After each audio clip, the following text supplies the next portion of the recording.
Hey guys, this is Melissa from Practically Creative. I am going to work on my 3-yard quilt today, the Time Machine from Donna Robertson. I was too ill to work on it with Donna and Colleen when she did it live. So I'm going to go ahead and work on mine today, and I'll walk you through anything that I found that might be an issue. I've already done a little bit of the sewing on it, so I do know that there are a couple things I want to make sure that I point out for you whenever you do yours. So let's get started. So here's what I've got for my 3-yard quilt so far. I've got the binding made. I'm going to set that out of the way.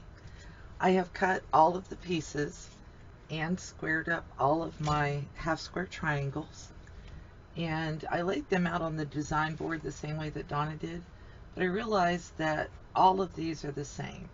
So if I lay these out the way they're supposed to go, it looks like this. And I can lay them this way and get my squares.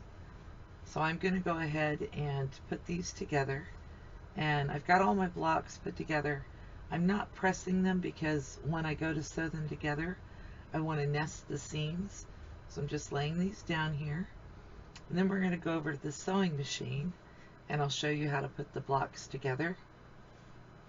And we'll just do this real quick on the sewing machine. Over at the sewing machine, I have got some of these HSTs sewn together, and then I'm going to press the HSTs so that they go opposite directions. So I've got this one pressed towards the back of the machine. I'm going to bring this one up here, and I'm going to press it towards the front. And I'm just finger pressing it. I pressed and starched this fabric before I started, so it's definitely well pressed and well starched. And then I'm going to nest these two center seams. That's what I want to match.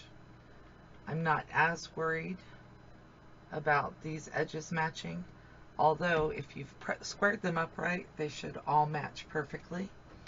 And then I'm going in here and I'm using a 1/4 inch seam. I have my machine set to a straight stitch, and I have a 2.5 inch stitch length on this.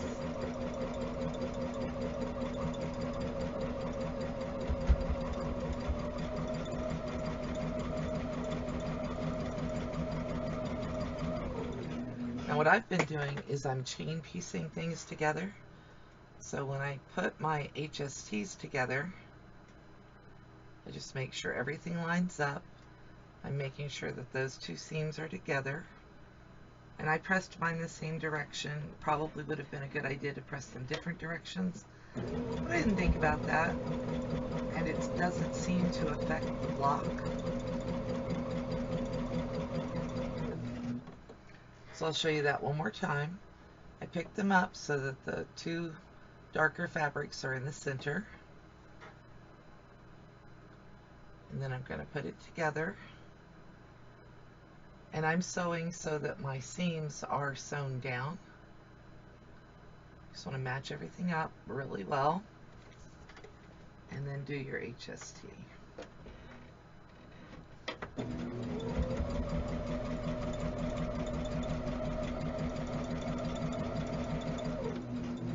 And if you do it this way, it works out really well because you can do a block and then a couple of HSTs.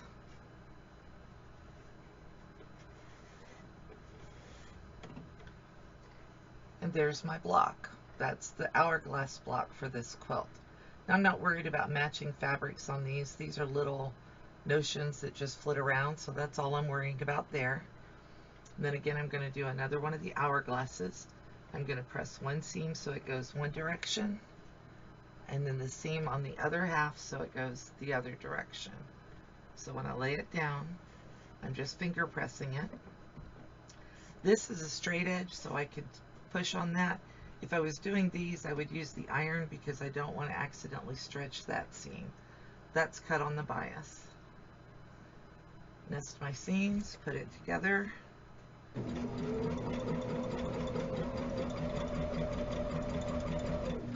One thing to be careful of whenever you get down here to the center where everything matches together. I'm trying to separate that. Is you want to see where your point is, and you may have to fudge a little bit on that 1/4 inch seam allowance so that you don't lose your points.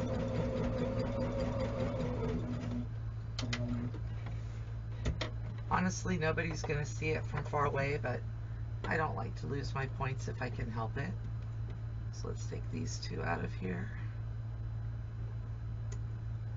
I'm just snipping the threads in between them. I'm not actually cutting any fabric.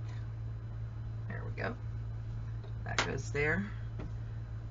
And you can see that I still have my points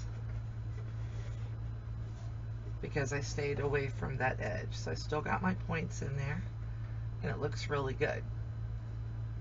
Now the next thing that you want to do is refer to this page, and it shows you the quilt layout that you're looking for. Now I have sewn rows 1 and 2 together already, and I'm starting row 3. So I need 3 blocks.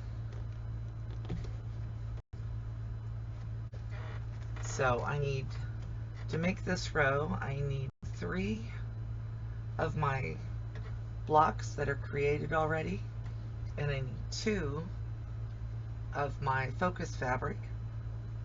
And this fabric really doesn't have an up and down, but I kind of am trying to keep things in an orientation that I like.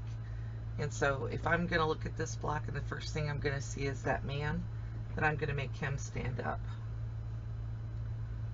Your half square or your hourglass block should finish at the same size as your feature fabric pieces that you pre-cut, and mine did, so my seam allowances are good. And then I'm just gonna go right down through here and sew this together.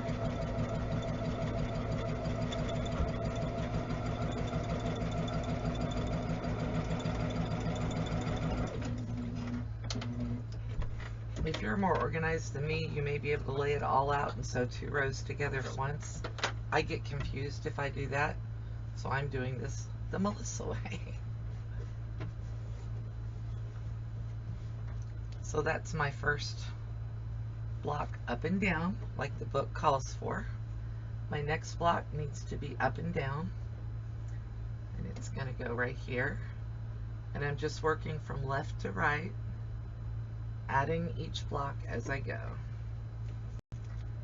And these aren't big rows since I'm just doing a throw size quilt. It'll finish at 44 by, or 44 by 58.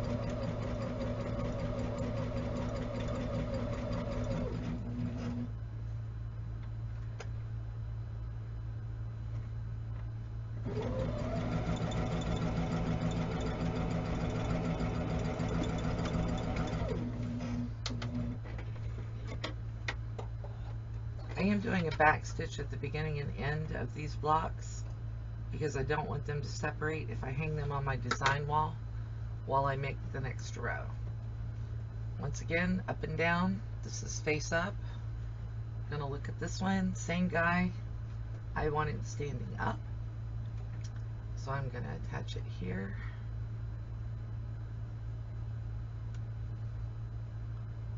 And make sure that everything is straight, and then I'm going to sew this on. This part is all straight stitch sewing. When you get it done, it's going to look like you did a really complicated, crazy deal, but it's really not hard.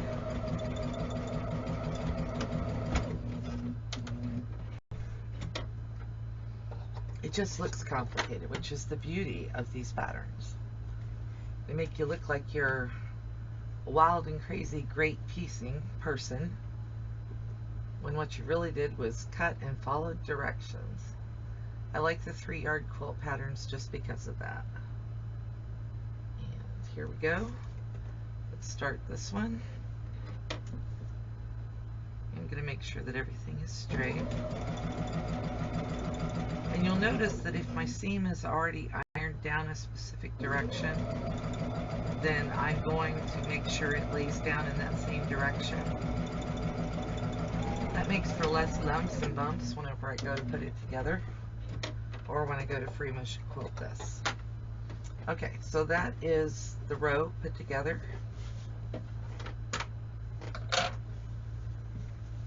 And again, I'm not worrying too much about which way I put the row together, because I'm now going to join it to the rows that I've already made. It's to be horizontal, and once again,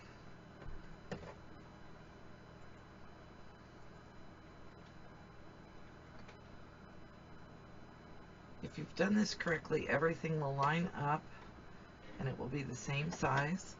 Still using that 2.5 stitch length and a straight stitch. Make sure my ends match and just keep sewing.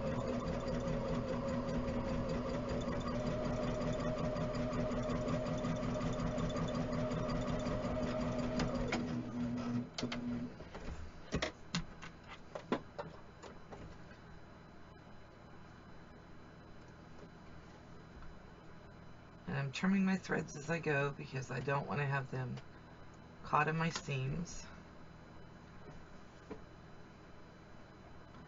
So that's the first one. The next one is horizontal as well. I'm going to open it up, finger press.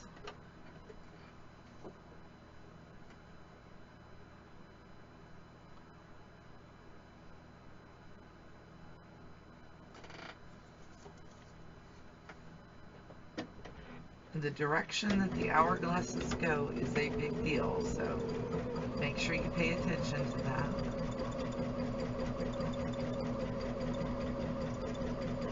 The reason I keep mentioning it is because I have messed it up twice. It's not so bad when you have to pull out a seam on a little block, but when you're having to pull out a seam on a whole row, that's a pain.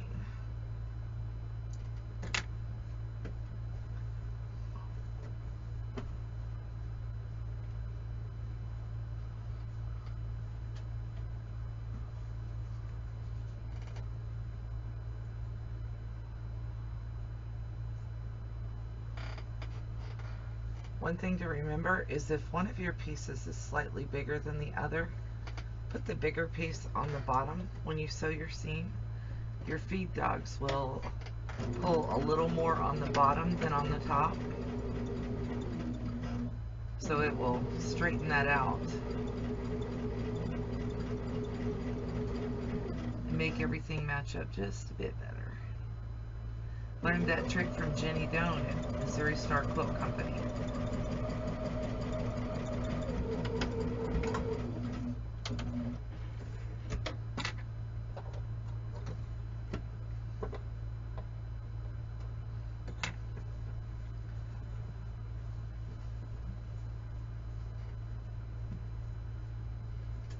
And then I need to put one more horizontal block on here.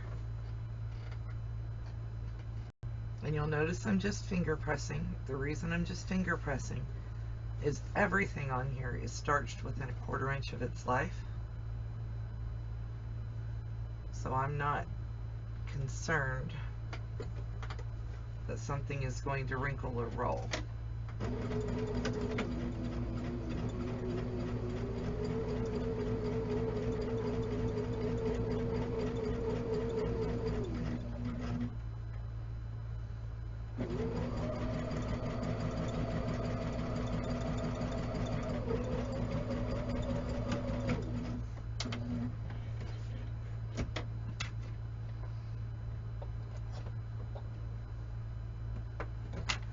There are only 2 rows in this quilt. So there's row 1 with the diamonds horizontal. Excuse me, with the diamonds. There's row 1 with the diamonds vertical, and row 2 with the diamonds horizontal. Since I have a diamonds horizontal, I'm now going to put that above the row that has the diamonds going vertically. And you'll notice that none of the hourglass blocks touch each other and none of the solid blocks touch each other. So what I'm going to do is I'm going to match these up at that first seam for the first block, and then I'm going to sew this first block. You can pin this. If you're a beginner, I recommend pinning. For this short of a length, I'm not going to pin it, but if you need to pin it, please go ahead and do that. And I wouldn't pin it anyway, I would use clips. But I'm just going to lay everything out here and start sewing the rows together.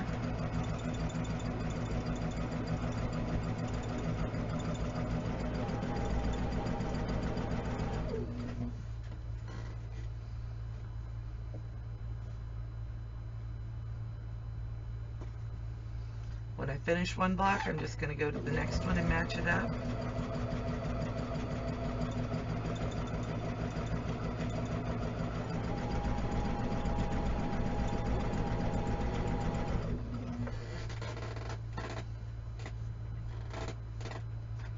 And I am pressing my seams as I go to whichever side they actually wanted to lay at to start with, so I don't end up with twisted seams on the back of my quilt. I know it won't be seen, but it will create bulk when I go to free motion quilt, and I don't like bulk. I don't know of any quilter who does.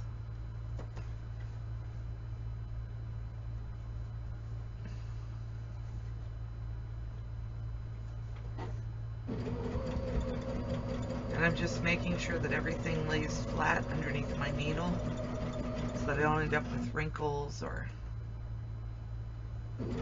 puckers anywhere.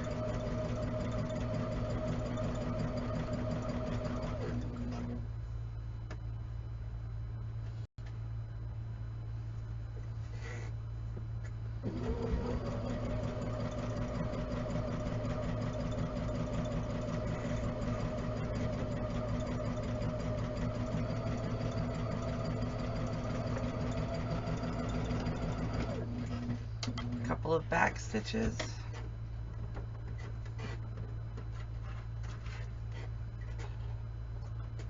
Clip my threads. Clip my threads. And so now we have 3 of our rows sewn together. And I'm just going to keep making rows until I get all of this done. And I'll bring you back when I'm ready to add borders. This is where we're at with our 3-yard quilt. It is ready to have borders put on it, and all of the blocks are turned the right direction. Part of the reason I started the video is to make sure that they are. I'm cutting the size that I want for it. I'm doing 2.5. That's not what's called for in the quilt, but I like the 2.5 inch wide border better than the size that she calls for.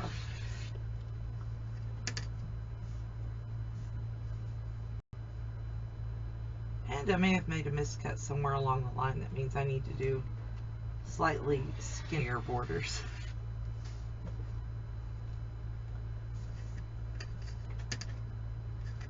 Okay. So what I'm going to do now is I'm going to take the selvage ends off of my, with the fabric strips, and then I'm going to sew all of these together and put them around the quilt. It's ready. And all I'm doing is I'm pressing all of the borders away from the quilt top. And the first thing I'm doing is just a quick straightforward press. And then I'm going to take some of my starch. I'm going to go right along through there, and I'm going to iron it.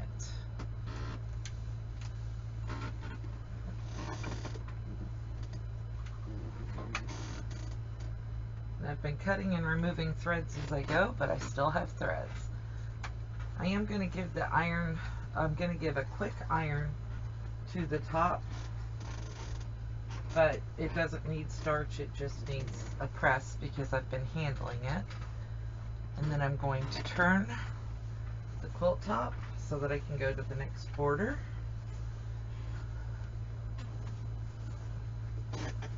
Same thing, a quick press just to make it all lay down. You can see that I pieced my border, which pretty much happens. I sewed all the strips that I cut for border together and then just let the seams fall where they may. The only thing I was concerned about as far as those strips is just making sure that none of the seams ended up like right from the corner out to the other seam.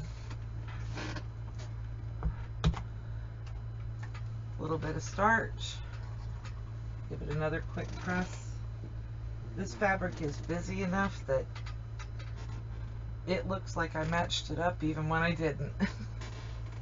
Putting this border on, it keeps me from having to hold it or to flap it around a whole lot while I am sewing.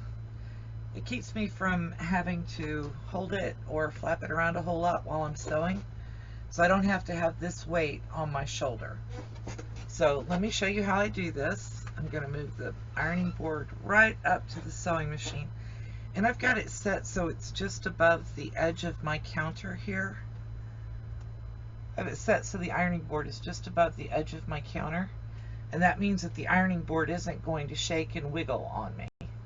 So we're going to go ahead and do this, and I will show you exactly how it helps me.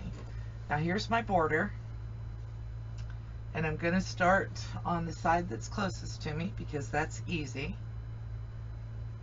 I still have the same stitch length, and I'm just going to sew a 1/4 inch seam down through here, but you're going to see that this ironing board takes all the weight off of my shoulder.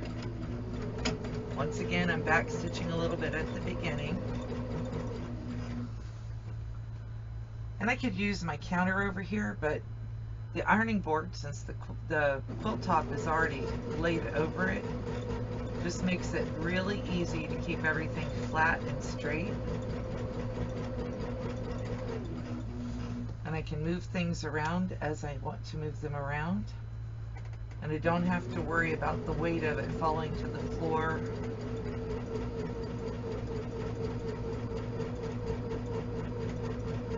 And it also helps when I go to flip around to the next section.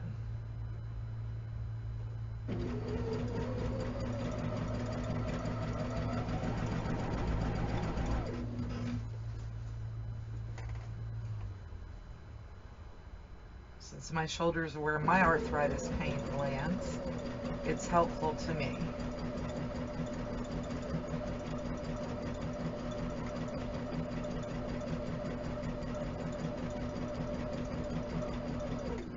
And I'm not letting the border drag on the floor either. I've just got it kind of folded over the edge of my arm or my forearm so that everything is up off the floor and isn't dragging me down with its weight.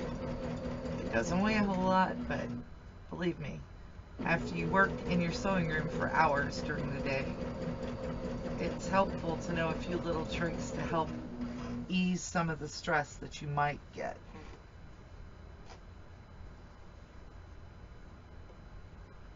Just straightening and moving right along, keeping everything lined up in that same 1/4 inch seam allowance.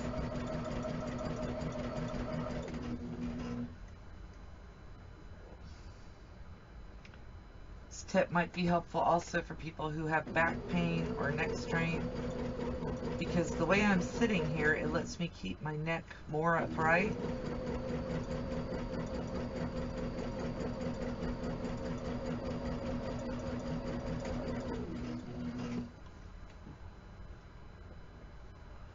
And you can tell from my seams, I had to Frankenstein my borders up.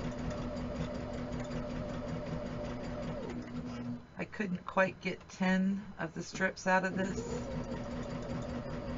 so I cut what I had and put it together.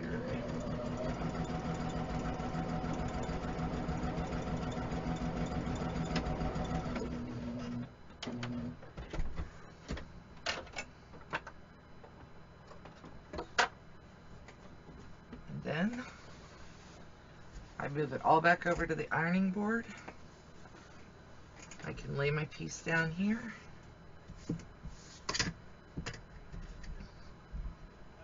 Cut my border very quickly with my rotary cutter. and then just turn it around so I can do the other side. So that's how I use the ironing board to help me handle the weight of the quilt. Okay, so the 3-yard quilt top is done. I've got the borders around it. I changed out that top border row because I had that one long strip of the focus fabric left, and I really wanted to use it rather than have it go into my scrap bin.